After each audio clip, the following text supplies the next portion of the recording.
welcome back to Orit's Kitchen, and I'm Orit. Thank you so much for visiting me again. I hope you've seen a lot of my episodes. I have wonderful things there for you on my channel, from Persian food, from Mexican food, from Asian food, from anything, okay? So we've got it all, okay?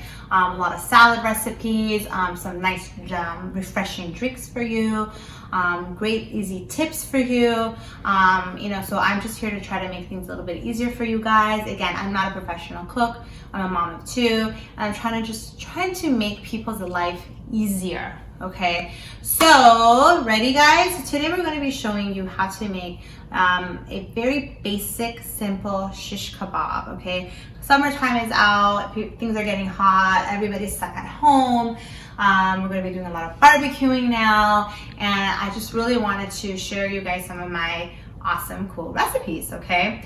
And so if you recall, we probably saw one of my other episodes previously with the shish kebab with the cilantro, okay? I hope you enjoyed that one. Now this one's a very basic and simple one. It doesn't involve cilantro and all that kind of stuff, okay? But this is really juicy and yummy as well, okay? So this one, again, you're gonna get shish kebab. This is also for about a 2-pounder recipe, okay? And you just go to your grocery store, your deli, your meat market, okay? And you say, I want shish kebab, okay? They should know what kind of part of the meat it is. It's part of the cow, somewhere, okay? Okay, so again, I don't know either, guys. And I tried to ask them and they didn't explain it to me very well. So just say shish kebab and I hope that they'll be able to help you out with that, okay?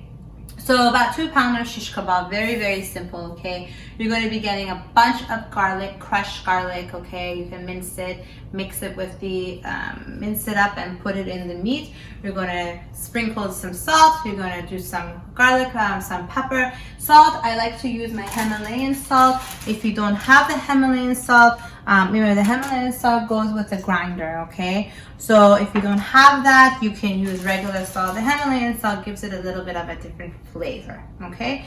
But either or is totally fine. You're gonna make it, sprinkle it all over because the meat needs salt, okay? You're also gonna be getting your pepper, and you're gonna get onions, and you're gonna chop very small pieces of onion. You're gonna mix it up, and of course, olive oil. Very basic, guys. Mix. Put a saran wrap over it, put it in the fridge, let it marinate. If you can, it would be great if you can take it out about 30 minutes to an hour before, because I've noticed that when you take it out, and with a room temperature, it becomes moist when you cook it, okay? I didn't know that either, okay? I even said this in my cilantro shish kebab recipe, okay? So now your grill is ready to go. There's a picture of my grill. My grill is nothing fancy outside, okay? It's just a basic grill that we had, and we just put charcoal in it and it does its job and it's delicious, okay? But if you have those nice handy dandy grills, go for it. Use it on that. Doesn't matter. Grill is a grill, okay, guys? I think the main thing is the type of charcoal you pick, okay? Or the wood that you pick to cook it with, okay? So there's different kinds. Just find the one that you like, okay? Anyway, so now you're ready to cook. Your grill is ready. It's hot, okay? So you get your shish kebab, and it's hopefully been out for room temperature for some time. Now, in Persian style, right, we like to use our sikh, right? Or sikh kebab. In the Middle Eastern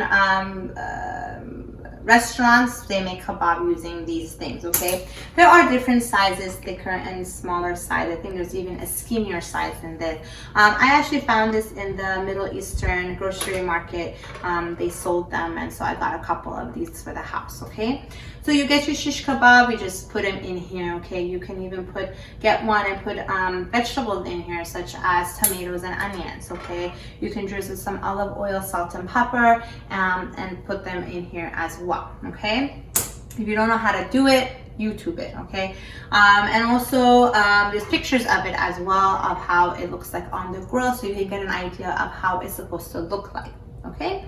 Now, if you don't have these, that's not a big deal. You can even try these ones, like the stick version, okay? This is a bit thicker. I like this thicker one because it doesn't break as easy, okay? And especially the shish kebab is thick, so I figured this is a lot stable, right? But before you use these, you need to soak them in water at least for a couple of hours or even for a full day. Why? Because if you just put these on the grill, these will burn, okay? So you need to soak them in water so the water will go inside the steak to keep it from burning, okay? But these are very, very handy, okay? So if you can't use these, try to find something like this to cook it in, okay? So that's it, guys. It's very, very easy, very juicy, very simple. I was really surprised at how good it actually turned out.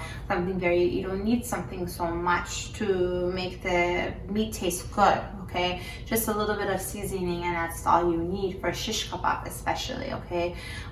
So thank you so much for watching Orit's Kitchen, and I hope you enjoyed my episode, and please subscribe. Bye.